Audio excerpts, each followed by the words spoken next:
Hi friends, welcome to cook with smile series episode 2. இன்றைக்கி நான் என்ன சமைச்சேங்கிறது பார்க்குறது முக்கியம் கிடையாது. ஹோம் மேக்கர்ஸ் எல்லாருக்குமே பார்த்தீங்கன்னா என்ன சமைக்கலான்னு அந்த காலையில் யோசிக்கிறதே ரொம்ப கஷ்டமாக இருக்கும். எந்த காம்பினேஷனில் சமைச்சா நல்லாயிருக்கும் அதையும் நம்ம யோசிக்கணும். வீட்டில் இருக்கவங்களுக்கு பிடிக்கிற மாதிரியும் இருக்கணும். ஸோ இடையில நிறைய குக்கிங் டிப்ஸ் சொல்லியிருக்கேன். பிகினர்ஸாக இருந்தால் உங்களுக்கு கண்டிப்பாக யூஸ்ஃபுல்லாக இருக்கும். வாங்க இப்போ கிச்சனுக்கு நல்ல ஒரு ஸ்மைலோடு போகலாம். கறி செய்யறதுக்கு கோவக்காவை இதுமாரி நீட்டாக வாக்கில் கொஞ்சம் நல்லா தடியாகவே கட் பண்ணி வச்சுருக்கேன். ஒரு காய்கறியும் எப்படி கட் பண்ணி சமைச்சா நல்லாயிருக்கும் அதையும் நம்ம தெரிஞ்சு வச்சுக்கணும். எப்பயுமே நம்ம சமையலுக்கு பார்த்திங்கன்னா உப்பு வந்து ரொம்பவே முக்கியம். புது பேக்கெட்டை பிரித்து உப்பை செராமிக் ஜாரில் அப்படியே கொட்டாமல் அந்த செராமிக் ஜாரை நல்லா வாஷ் பண்ணிவிட்டு ட்ரை பண்ணினதுக்கப்புறமா நம்ம உப்பு கொட்டி வைக்கிறது நல்லது. இல்லைனா சம்டைம்ஸ் அடியில் உப்பு ரொம்ப ஈரிச்சு போயிடும். இப்போது இந்த குக்கரில் நான் என்ன வச்சுருக்கேங்கிறத பார்க்கலாமா. இதில் நான் உருளைக்கிழங்கு கேரட்டை கொஞ்சம் மஞ்சள் பொடி உப்பை போட்டு நல்லா வேக வச்சுருக்கேன். நம்ம கேஸையும் இப்போது பார்த்து செலவழிக்க வேண்டியிருக்கு. ஏன்னா சிலிண்டர் வரத்துக்கு கொஞ்சம் லேட்டாகிறதுனால. ஸோ சிக்கனமாக எப்படி செலவழிக்கணும் அதையும் நம்ம தெரிஞ்சு வச்சுக்கணும். இந்த முருங்காயில் கொஞ்சம் மஞ்சள் பொடி உப்பை போட்டு தனியாக வேக வச்சுருக்கேன். கேரட் உருளைக்கிழங்கு கூட சேர்த்து போட்டிருந்தேன்னா அது ரொம்ப குழஞ்சிருக்கும். பிகினர்ஸ் இருந்தால் டிப்ஸ் சொல்கிறேன். புளியை எப்பயுமே நல்லா கரைச்சிட்டு கை விரலை இப்படி இடைவெளியோடு வச்சுக்கூடாது. சேர்த்தாப்பில் வச்சுட்டு நம்ம இந்த புளி தண்ணியை விட்டால் தான் அந்த உள்ளுக்குள்ளே இருக்கிற சக்கையெல்லாம் இந்த பாத்திரத்தை விழாமல் இருக்கும். ரொம்ப சக்கை பாத்திரத்தில் விழுந்து அதோடு நம்ம சாம்பார் செஞ்சோன்னா நமக்கு லூஸ் மோஷன் ஆகிறதுக்கும் வாய்ப்பு இருக்குது.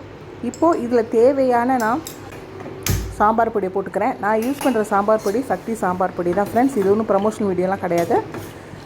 இப்போ நல்லா நம்ம மிக்ஸ் பண்ணி விட்டுக்கலாம். டேஸ்ட் பண்ணி பார்த்துட்டு நம்ம பருப்பு ஆல்ரெடி வேக வச்சுருக்கோம் இல்லையா, இன்னும் கொஞ்சம் காரம் தேவைப்பட்டால் இந்த ஸ்டேஜில் ஆட் பண்ணிவிட்டு நல்லா கொதிக்க விடணும். புளி தண்ணியோட பச்சை வாசனையும் போகணும், அந்த மொளாப்பியோட நெடியும் போகணும். இப்போ இதில் நான் பெருங்காய கட்டியை போட்டுக்கிறேன். மீடியம் ஃப்ளேமில் வச்சுருக்கேன். சாம்பார் நல்லா கொதி வரட்டும். இந்த அடுப்பில் ஒரு குக்கரை எடுத்து வச்சுருக்கேன். குக்கர் தண்ணியாக இருக்கிறதுனால அப்படியே வச்சோன்னா இது ட்ரை ஆகிறதுக்கு ரொம்ப லேட் ஆகும். நமக்கு கேஸும் நிறையா செலவாகும். ஸோ அதனால் ஒரு கிச்சன் டவலை எடுத்து இப்போ குக்கருக்குள்ளே இப்போ நல்லா நம்ம தொடச்சி விட்டுடலாம். நான் யூஸ் பண்ணுறது கறி செய்யறதுக்கெலாம் நல்லெண்ணெய் தான். நல்லெண்ணெய் விட்டு நல்லெண்ணெய் சூடானதுக்கப்புறமா அதில் கடுகை போட்டிருக்கேன். கடுகு கொஞ்சம் வெடிக்க ஆரம்பிச்சதுக்கப்புறமா அதில் உளுத்தம்பருப்பையும் போட்டு விட்ருவோம். உளுத்தம்பருப்பு நல்லா வறுபட்டதுக்கு அப்புறமா இதில் கோவக்காய் கொஞ்சம் உப்பையும் சேர்த்து இதுலேயும் நான் மஞ்சள் பொடி மொளாப்பொடி இதில் இந்த சக்தி சாம்பார் பொடியை நான் போட்டேன். நல்லாயிருக்கும் டேஸ்ட்டு. இது இப்போ நல்லா மிக்ஸ் பண்ணி விட்டுடலாம். இதெல்லாம் நம்ம கடாயில் போட்டு கலரணும்னா ரொம்ப லேட் ஆகும். ஸோ தண்ணியை தெளித்து நம்ம குக்கரில் வேக வச்சிட்டோம்னா நிமிஷமாக ஆகிடும். ஜஸ்ட்டு ஒரு 2 விசில் விட்டால் நம்ம போகிறோம். இடையில கரண்டி எடுத்து சாம்பாரை நல்லா மிக்ஸ் பண்ணி விட்டுப்போம். இல்லைன்னா நமக்கு அடி பிடிச்சிரும். நல்லா கொதிக்கட்டும். துவரம்பருப்பை ஆல்ரெடி நான் வேக வச்சு எடுத்து வச்சுருக்கேன். பருப்பு நல்லா குழஞ்சி வந்திருக்கு. பருப்பை எப்பயுமே ஒரு 20 மினிட்ஸ்க்கு முன்னாடி தண்ணியை விட்டு சுடுதண்ணி கூட விட்டுக்கலாம். விட்டு கொஞ்சம் நல்லெண்ணெய் மஞ்சப்பொடி வேணால் போட்டுட்டு நல்லா ஊற வச்சுக்கோங்க. அதுக்கப்புறம் அதை வேக வச்சு எடுத்திங்கன்னா நல்லா பஞ்சு மாரி நமக்கு குக்காய் கிடச்சிடும் பருப்பு. சாம்பார் இன்னும் கொஞ்சம் கொதிக்கணும்.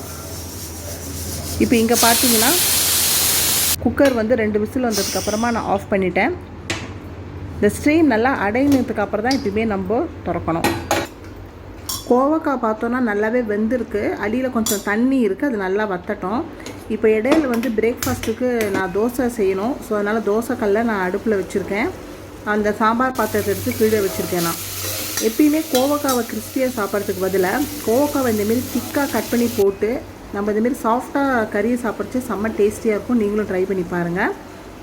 இப்போ தண்ணிலாம் நல்லா வற்றினதுக்கு அப்புறமா இது நான் ஒரு பாத்திரத்தில் ட்ரான்ஸ்ஃபர் பண்ணிடுறேன். இதில் உப்பு வேணால் நம்ம பார்த்து போட்டுக்கலாம். நம்ம கோவக்காய் கறி ரெடி ஆகிடுது. இங்கே சாம்பார் நல்லா கொதிச்சாச்சு. புளியோட பச்சை வாசனையும் எடுத்து மொளாப்பொடி நெடியும் போயாச்சு. இப்போ கரைச்சி வச்ச பருப்பை இதில் சேர்த்தாச்சு. கன்சிஸ்டன்சி நம்ம செக் பண்ணிக்கலாம். ரொம்ப சர்ன்னு தண்ணியாக எடுத்துனா கொஞ்சமாக அரிசி மாவை தண்ணியில் மிக்ஸ் பண்ணி இதில் போட்டுக்கலாம். உப்பு தேவைப்படுறது அதையும் ஆட் பண்ணி கொஞ்சம் ஒரு கொதி வர வைப்போம். எப்பயுமே நான் தாளிப்புக்கு தேங்காய் எண்ணெய் இல்லை ரிஃபைண்ட் ஆயில் தான் நான் விட்டு தாளிப்பேன். ஸோ தேவையான கடுகும் போட்டு இப்போ இந்த தாளிப்பை நம்ம வந்து சாம்பாரில் சேர்த்துடலாம்.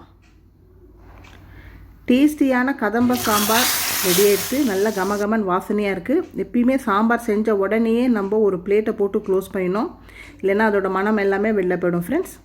ஸோ இன்றைக்கி சமையல் நம்ம ரெடி பண்ணியாச்சு. முக்கியமாக கோவக்காய் கறி, கதம்ப சாம்பார், ஆல்ரெடி இருந்த மாங்காய் தொக்கை எடுத்து நான் வெளில வச்சுருக்கேன். அப்புறம் பொரிச்ச அப்பளம் கொஞ்சம் இருக்குது, மோர். ஃப்ரெண்ட்ஸ், இந்த வீடியோ பிடிச்சினா லைக் பண்ணுங்கள், சப்ஸ்கிரைப் பண்ணுங்கள், கமெண்ட் பண்ணுங்கள், உங்கள் ஃப்ரெண்ட்ஸ்க்கும் ஷேர் பண்ணுங்கள். தேங்க்ஸ் ஃபார் வாட்சிங்.